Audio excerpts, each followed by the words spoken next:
Hello veterans, well wishers and friends, good morning.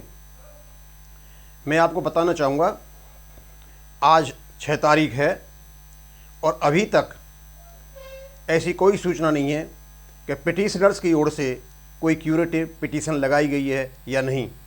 लेकिन फिर भी हम आशंकित तो हैं ही, क्योंकि जब इन्होंने रिव्यू पिटीशन लगाई थी तो उसका हमें 2 दिन बाद पता चला था जब डेट निकल गई थी, और जब इनकी रिव्यू पिटीशन खारिज हुई थी तब भी 3 दिन बाद पता चला था। हमें तो 1 दिन बाद ही पता चल गया और हमने लोगों को पता भी दिया था। और आज 6 तारीख है, अभी तक ऐसी कोई सूचना नहीं है कि रिव्यू पिटीशन इन्होंने लगाई या नहीं लगाई। मेरे सामने मेजर जनरल सतवीर सिंह साहब का एक ट्वीट है और इस ट्वीट के बारे में यूट्यूबर्स ने काफ़ी कुछ बता रखा है और अपने अपने हिसाब से सभी ने इसका स्पष्टीकरण दिया है या एक्सप्लेनेशन दिया है।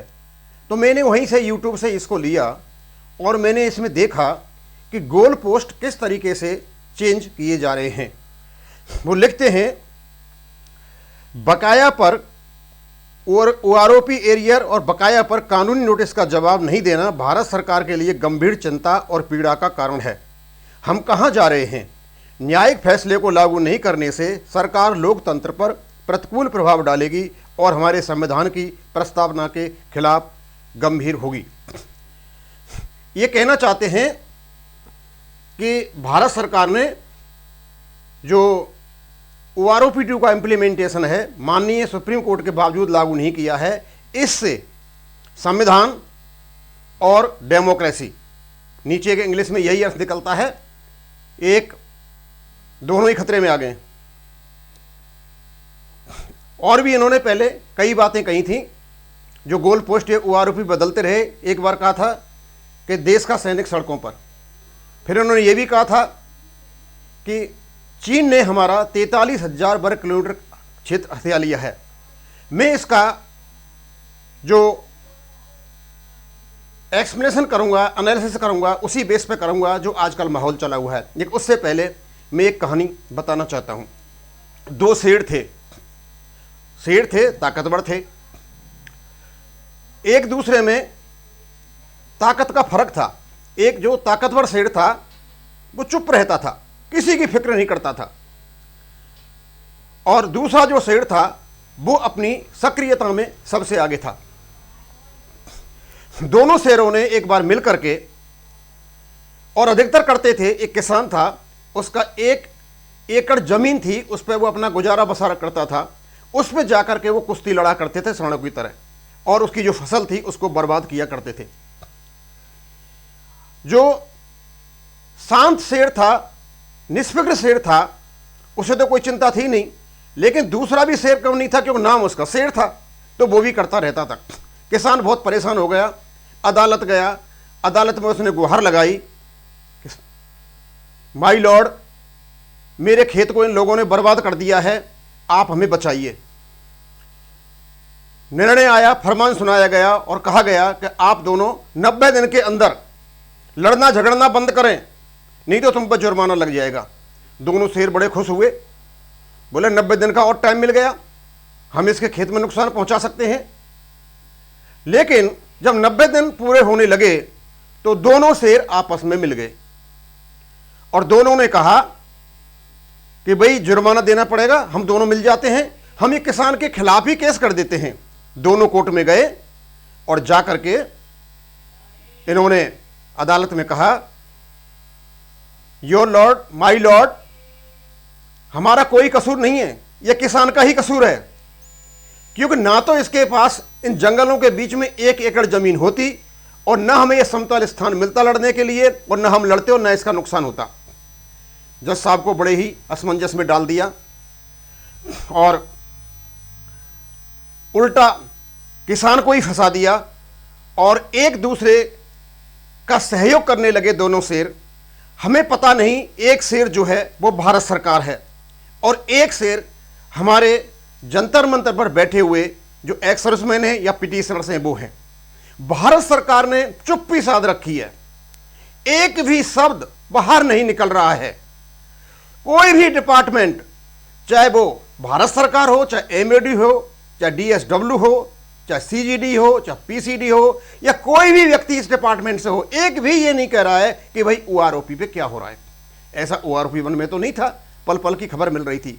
स्वाभाविक सी बात है, ग्राउंड ये दे रहे हैं दूसरे वाले को, तू खेल आराम से, क्यों तेरी हमारी समझौता तो हो ही गया है, तू खेल आराम से। इन्होंने खेलना शुरू कर रखा है और नए नए करिश्मे ला ला करके ये यहां खेल खेल रहे हैं। कभी ये किसी प्रकार से खेलते हैं, कभी ये किसी प्रकार से खेलते हैं। कभी कहते हैं ये लोकतंत्र और संविधान खतरे में आ गया है। हम बताना चाहेंगे लोकतंत्र और संविधान खतरे में आया था जब ये CEA और NRC का जो उपद्रव हुआ था, और उसमें आज भी काफ़ी लोग, और मैं जानता हूं कि निर्दोष लोग उसमें फंस गए थे, और जो बदमाश थे वो सारे के सारे भारे आज भी जेलों में पड़े हुए हैं। एक संविधान और डेमोक्रेसी जब खतरे में आई थी, जब किसानों को इकट्ठा करके बॉर्डर पर लाया गया, और वहां अब भी जो अनभिज्ञ लोग थे वो फंसे हुए हैं, और जिन्हें फंसाया था वो अभी भी बाहर हैं। एक संविधान खतरे में आया था जवाहरलाल नेहरू यूनिवर्सिटी में, जहां काफी कुछ उपद्रव हुआ था, सारे देश ने देखा था। और ये संविधान और लोकतंत्र डेली के डेली खतरे में आता है पॉलिटिकल पार्टीज के भाषणों में, लेकिन उनका तो कोई कुछ कर नहीं सकता। हमारे जंतर मंतर पर, हमारे एक्सर्विसमैन के बीच में यदि संविधान खतरे में आ गया, लोकतंत्र खतरे में आ गया, तो हम आशंकित हो जाते हैं कहीं ऐसा तो नहीं है हमारे पूर्व सैनिकों को उकसाया जा रहा हो, और क्योंकि आप वही काम करें जो CA NRC में हुआ, किसान आंदोलन में हुआ, JNU में हुआ, और जनरली जो पॉलिटिकल पार्टीज करते हैं। ये गोल पोस्ट बदले क्यों जा रहे हैं, हमारी समझ में नहीं आता। ये तो एकदम एक ऐसा मामला है कि कुछ कह नहीं सकते, क्योंकि इन ट्वीट से एक बात तो स्पष्ट समझ में आती है कि ये जो कुछ कर रहे हैं वो सिर्फ OROP के लिए नहीं है, ये OROP के पीछे और ही कुछ है। अब हम बताते हैं मेजर जनरल सतवीर सिंह साहब को, सर संविधान और लोकतंत्र तो खतरे में नहीं आता। हां, आ सकता है लोकतंत्र और संविधान खतरे में। आज की फौज पढ़ी लिखी है, पढ़ना जानती है, सब कुछ निकाल लेती है। मैं आपको बताना चाहूँगा, अभी 2 दिन पहले वॉइस ऑफ एक्स सर्विसमैन का जो कोऑर्डिनेटर हैं वीर बहादुर सिंह, उन्होंने एक लेटर भेजा है माननीय रक्षा मंत्री को। उन्होंने बड़ी जबरदस्त फ्लैग्रेंट वायलेशंस ऑफ डिसेबिलिटी में रखा है। मैं तो उसको पढ़ के ही अचंभित रह गया। जहां कभी ऑफिसर्स और जवानों के बीच में 300 रुपए का डिसेबिलिटी में फर्क हुआ करता था, आज वही फर्क कम से कम 50,000 रुपए का है। सर ऐसा क्यों है? यह है संविधान और डेमोक्रेसी में खतरा लाने वाली बात, क्योंकि इसको जवान बहुत दिन तक सहन नहीं करने वाले हैं। सर आप पढ़िए थोड़ा उसको, और आप फिर कहिए उसको कि लोकतंत्र और संविधान कैसे खतरे में आते हैं। MSP का केस माननीय हाई कोर्ट दिल्ली में चला हुआ है, काफी दिन हो गए हैं। MSP में जब मिलिट्री सर्विस पे है, बराबर की सर्विस करते हैं, ये अंतर क्यों है? सर ये है संविधान और लोकतंत्र को खतरे में डालने वाली बातें। सर जो फील्ड अलाउंसेज हैं, जहां जवान को हरदम जीवन का खतरा रहता है, उसी अवस्था में ऑफिसर्स भी काम करते हैं। इनके फील्ड अलाउंसेज में फर्क क्यों है? ये है संविधान और लोकतंत्र में को खतरा में लाने वाली बात। उसके अलावा और भी बहुत सी सारी बातें ऐसे हैं, लेकिन आपने आज तक एक भी पॉइंट नहीं उठाया। और मैं आपको बताता हूं, 7वें वेतन आयोग में जो नायब सूबेदार हैं और सिपाही एक्स ग्रुप है, दोनों ग्रुपों के नायब सूबेदार और सिपाही एक्स ग्रुप, उनकी जो इनिशियल स्टेज पे है उसको सर्वमान्य फॉर्मूले से कम कर दिया गया है। यह है फ्रस्ट्रेशन की बात, यह है संविधान और लोकतंत्र को खतरे में लाने वाली बात।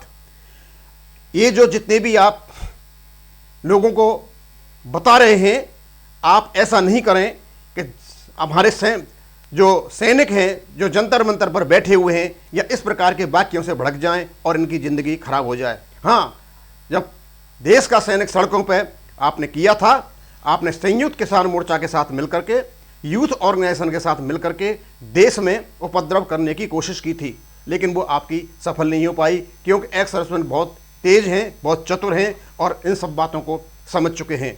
हम आपसे चाहेंगे कि आप OROP की बातें करें। यदि आप पॉलिटिक्स की बातें करें, अपोजिशन की पॉलिटिकल पार्टीज ने एक नैरेटिव सेट कर रखा है, इसकी बात करें तो आप वहीं जाइए, हमारी OROP यहीं छोड़ दीजिए। यदि इस प्रकार एक्स सर्विसमैन के मंच से इस प्रकार की बातें करोगे तो भारत सरकार के पास एक गलत संदेश जाएगा, और वो संदेश यही है कि we are oppose to the government, लेकिन ऐसा है नहीं।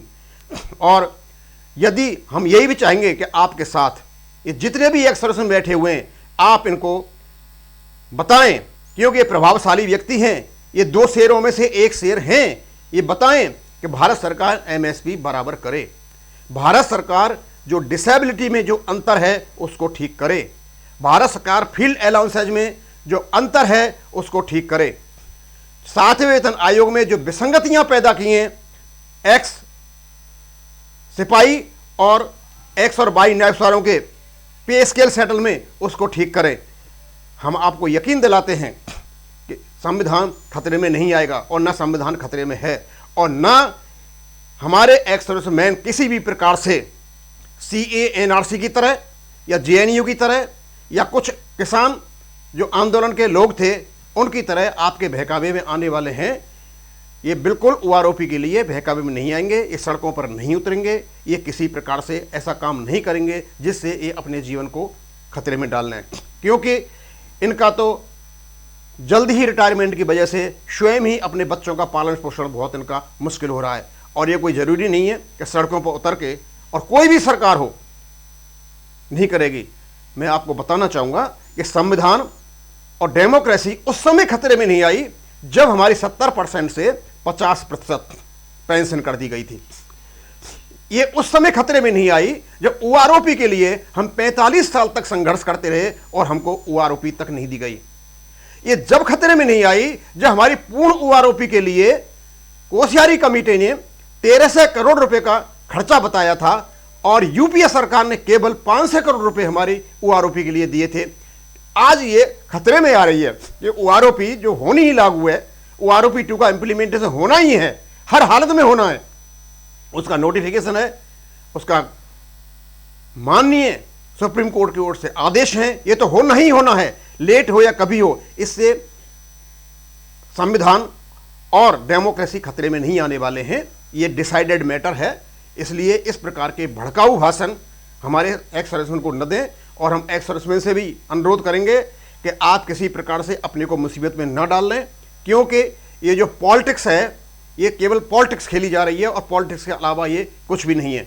क्योंकि हमने पता है कि ये OROP का जो केस लड़ा गया था ये JCOR के लिए नहीं था, ये केवल एक खास पार्टी के लिए और ऑफिसर्स के लिए लड़ा गया केस था, और उसके बाद में इसको जानबूझ करके रिव्यू पिटीशन से अटकाया, उसके बाद दूसरे काम किए उनसे अटकाया, लीगल नोटिस दिया, वकीलों ने बताया ऐसा कोई प्रावधान नहीं है कि आप लीगल नोटिस दो और भारत सरकार बाध्य हो आपको जवाब देने के लिए, वहाँ से अटकाया।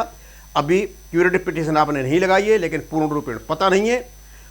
ये सारी बातें जितनी भी हो रही हैं, और अभी आप कंटेम्प्ट ऑफ कोर्ट में जाएं तो बहुत अच्छा, जाइए आप कंटेम्प्ट ऑफ कोर्ट में जाइए, वो हमारे लिए फ़ायदेमंद है।